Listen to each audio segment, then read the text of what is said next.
have challenged our honor. Today we as ancient gods of the desert. انہوں نے جواب دیا کہ یہ سارے ہمارے الہ ہے، ہمارے خدا ہے۔ اچھا تو یہ کیا کرتے ہیں؟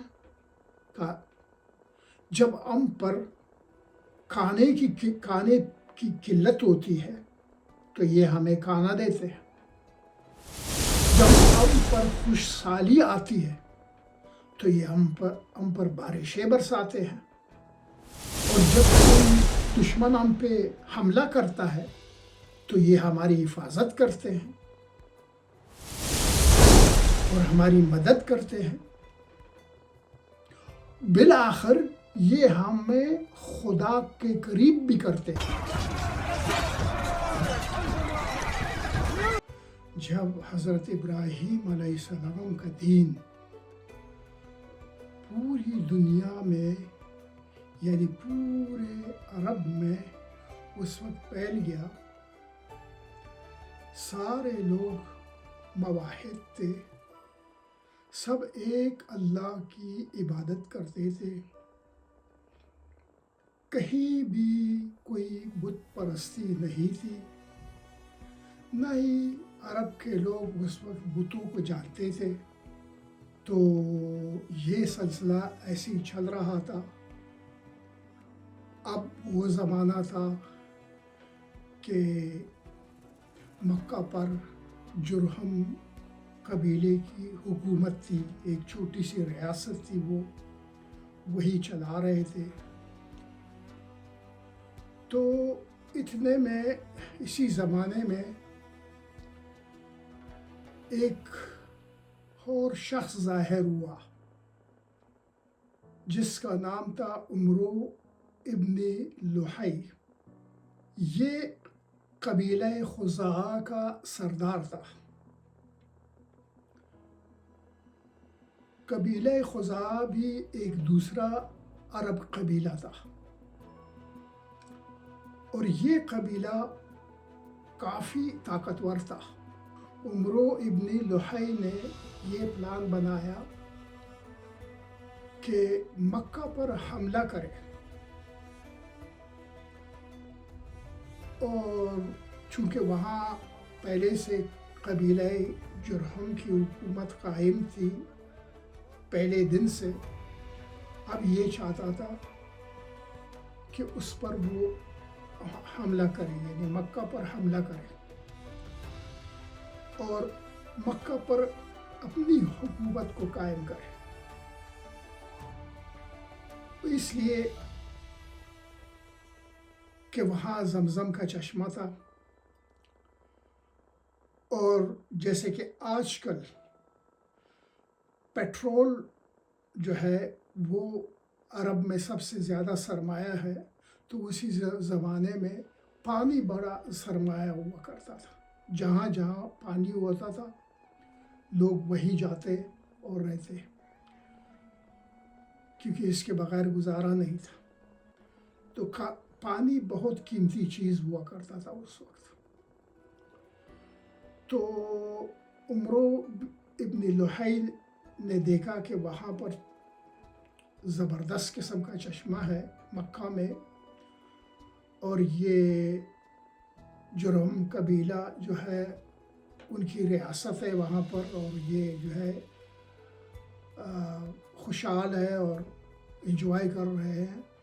تو اس نے سوچا کہ میں حملہ کر کے میں اس کو قبضہ کر لوں گا تو میری حکومت قائم ہو جائے گی۔ چنانچہ اس نے مکہ پر حملہ کر دیا۔ اس کے قبیلے خزاعہ، جو اس کا قبیلے کا نام تھا قبیلہ خزاعہ، اور قبیلہ جرہم کے درمیان بہت بڑی جنگ ہوئی۔ بہرحال قبیلہ خزاعہ نے جنگ جیت لی،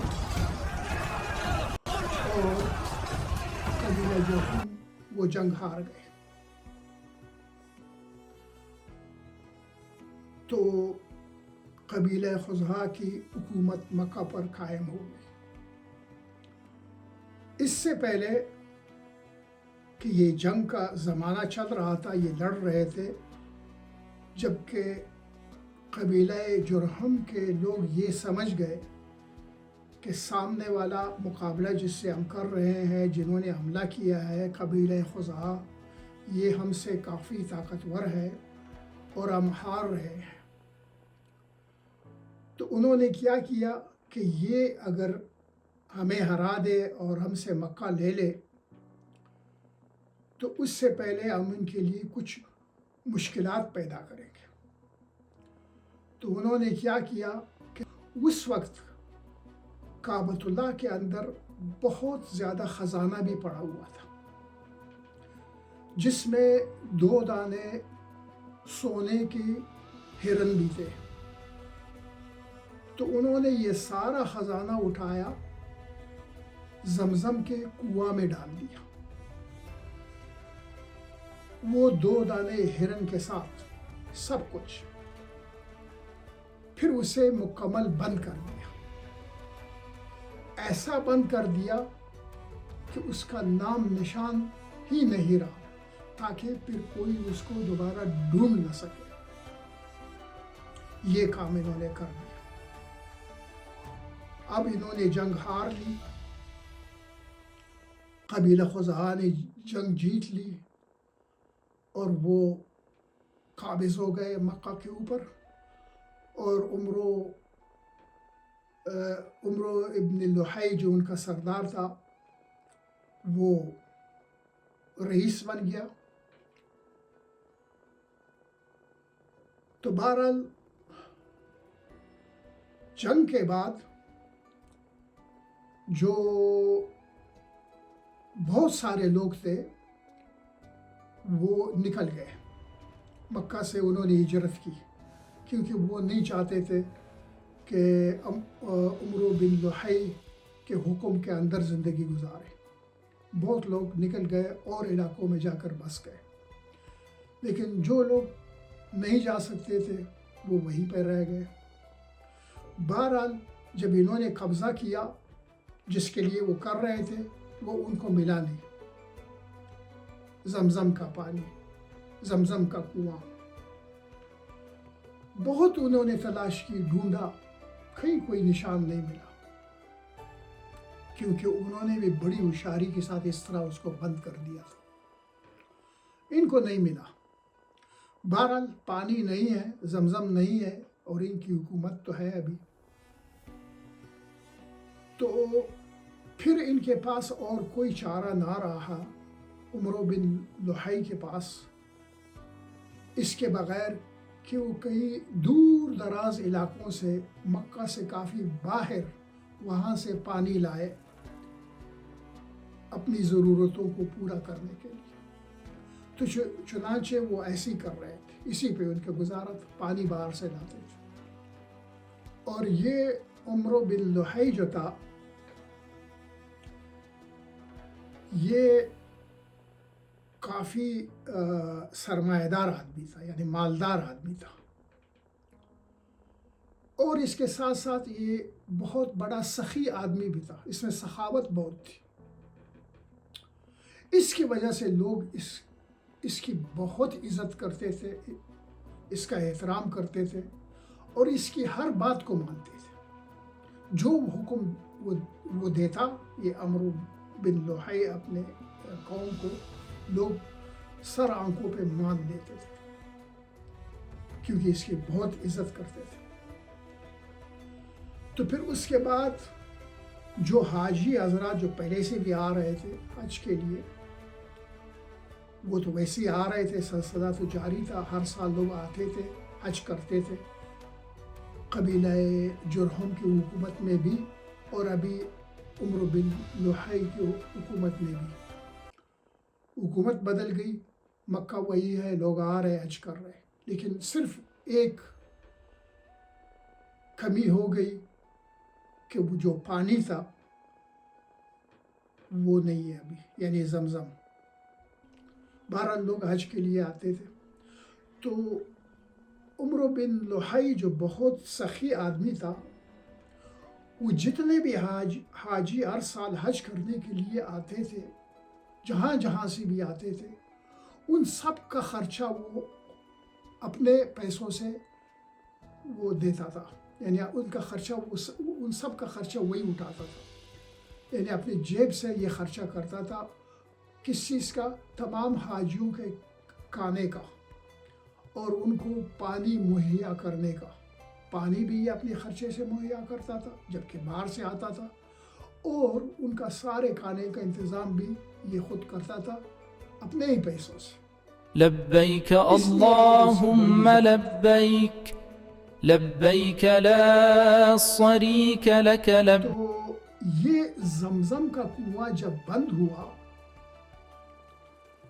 یہ کوئی پھر 300 سے لے کر 500 سال تک یہ بند رہا، کسی کو پھر یہ نہیں ملا۔ ایک روایات میں آتا ہے کہ 300 سال، دوسرے روایات میں آتا ہے کہ 500 سال کے بعد جا کر پھر حضرت محمد صلی اللہ علیہ وسلم کے دادا حضرت عبد المطلب نے دریافت کیا، یعنی اتنا زمانہ یہ زمزم کا پانی بالکل غائب رہا، انہوں نے اس طرح بند کیا تھا۔ پھر جب حضرت عبد المطلب نے دریافت کیا، یعنی اس سے 300 یا 500 سال بعد، اب اس وقت سے ابھی تک ہے، لیکن کنواں وہی ہے۔ اتنے زمانے میں کسی اور نے دریافت نہیں کیا تھا۔ تو بہرحال اب واپس چلتے ہیں عمرو بن لوحی کی حکومت کی طرف۔ عمرو بن لوحی بیٹھا ہوا ہے، اپنی حکومت چلا رہا ہے۔ کچھ عرصے کے بعد اس نے اپنا ایک پروگرام بنایا، سفر کے لیے جا رہا تھا، تو وہ شام چلا گیا، ملک شام، سفر پہ وہاں چلا گیا۔ ملک شام میں ایک قبیلہ پہلے سے رہتا تھا، اس قبیلے کا نام تھا قبیلہ عمالیق۔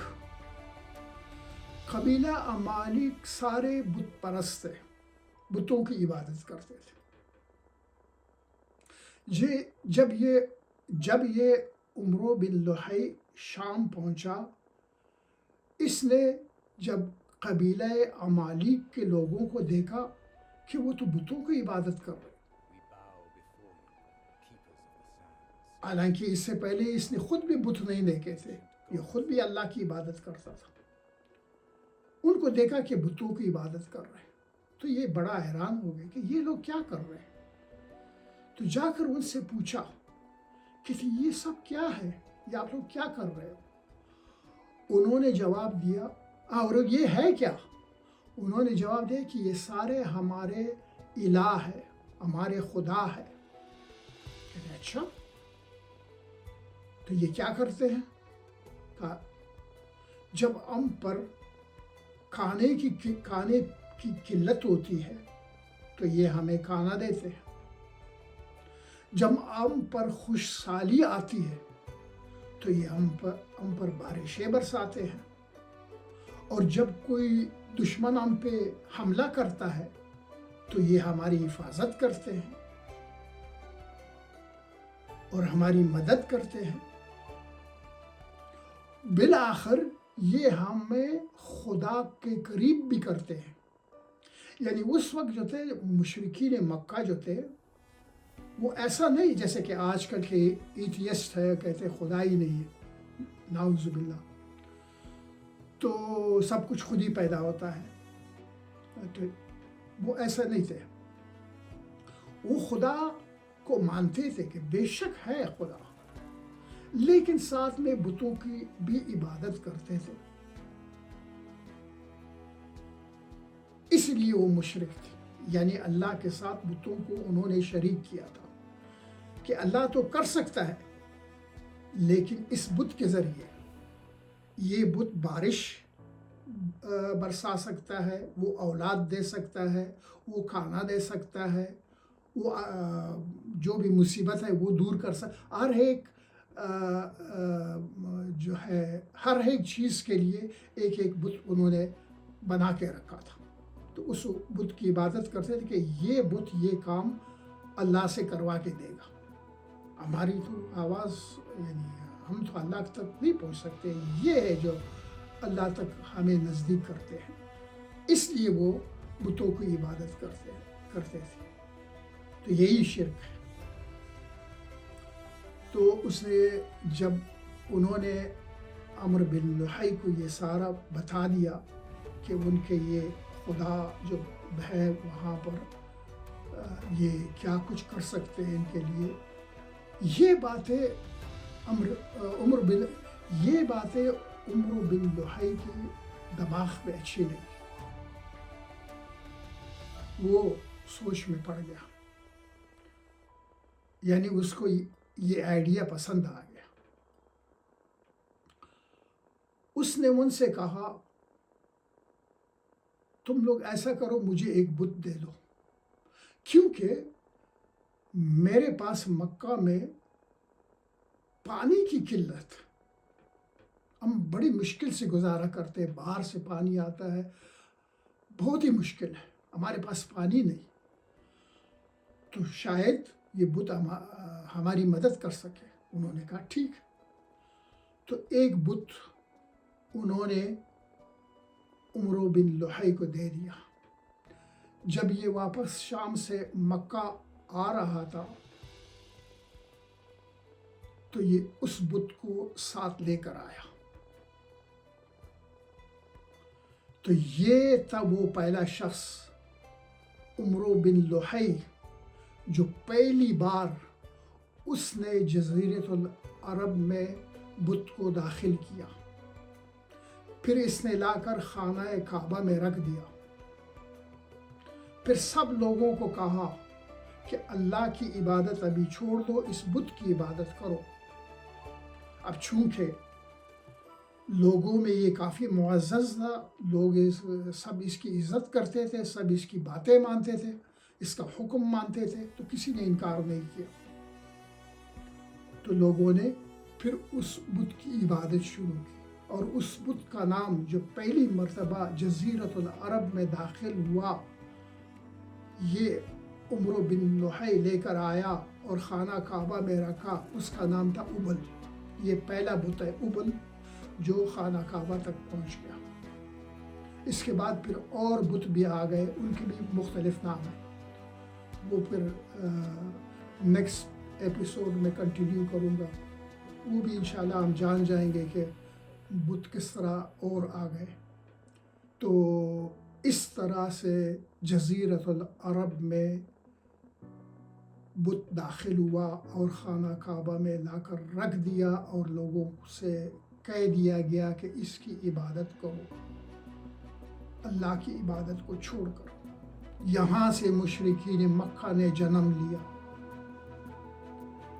تو نبی علیہ السلام فرماتے ہیں کہ میں نے عمرو بن لحی کو دیکھا کہ جہنم کی آگ میں جل رہا ہے، کیونکہ یہی شخص تھا کہ اس معاشرے میں، عرب کے معاشرے میں، جو سب لوگ حضرت ابراہیم علیہ السلام کی دعوت کی برکتوں سے، ان کی محنت کی برکتوں سے سب لوگ موحد تھے اور ایک اللہ کی عبادت کرتے تھے. وہ بت پرست بن گئے، مشرک بن گئے، اس عمرو بن لحی کی وجہ سے.